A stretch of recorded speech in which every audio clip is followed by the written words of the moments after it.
Our first speaker tonight is Lawrence Backus.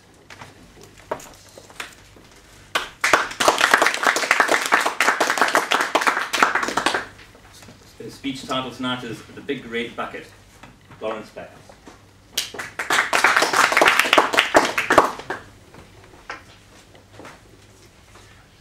I lost my job. I got sick. My wife left me. Yes, at age 30, I discovered that I was living in a blues song. Contest chair, hello Toastmasters and guests. I was poor and miserable. I was so poor that if I walked up the road, beggars would give me money. I was so poor that people would rob my house just for practice. I was so poor I had to go to KFC and lick other people's fingers. But I had enough of that. I decided I was going to break out. I was going to have a positive attitude. I would be enthusiastic and optimistic. My glass was going to be half full. I got Corrick Ashley. I got Pat Mesiti.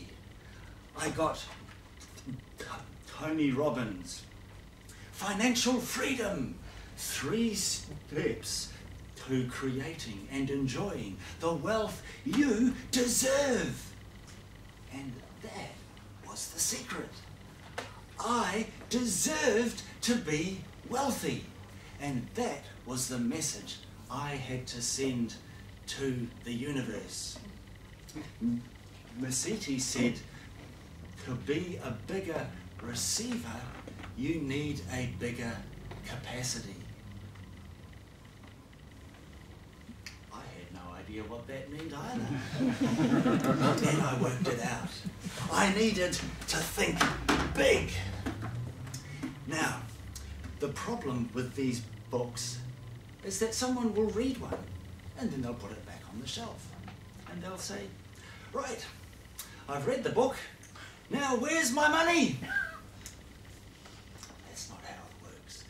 You need to follow through on the exercises. Have you heard of Tony Robbins' 3 buckets of wealth? I thought, I'm going to follow the exercises. I got my bucket, I got on the bus, and sure enough, somebody asked, what's with the bucket? Say it with me. What's with the bucket? So I answered him, and I said, I deserve unlimited wealth. Fill my bucket with money.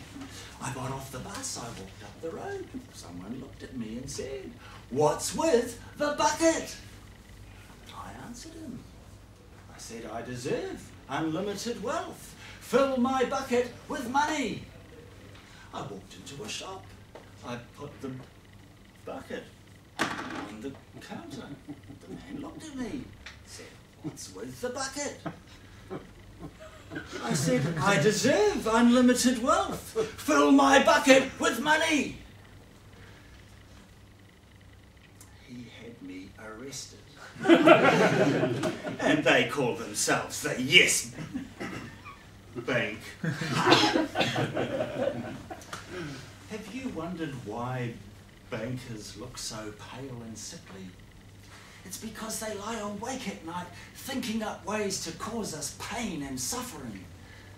They only lend you money if you can prove that you don't need it. If you have money, they give you more just for having it. But if you haven't got money, they take the last little bit you have and they look around for someone that has plenty and they go, here, have his $5.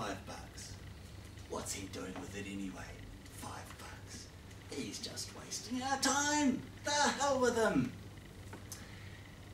But they not only want to take your money, they want to make you feel miserable. Remember that ANZ ad a while ago? Of all the music in the world they could have used, what did they come up with? 'Cause it's a bittersweet symphony, this life, trying to make ends meet. You're a slave to money, then you die! Can you feel the love?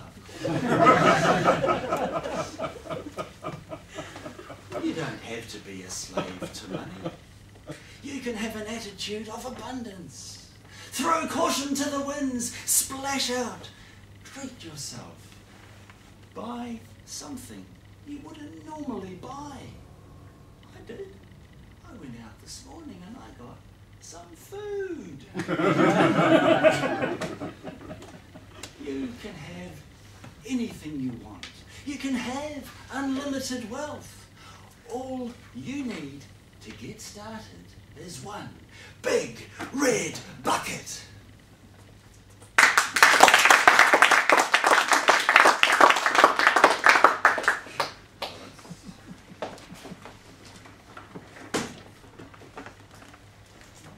Could I have 1 minute silence, please? Please show a red light at the end of 1 minute.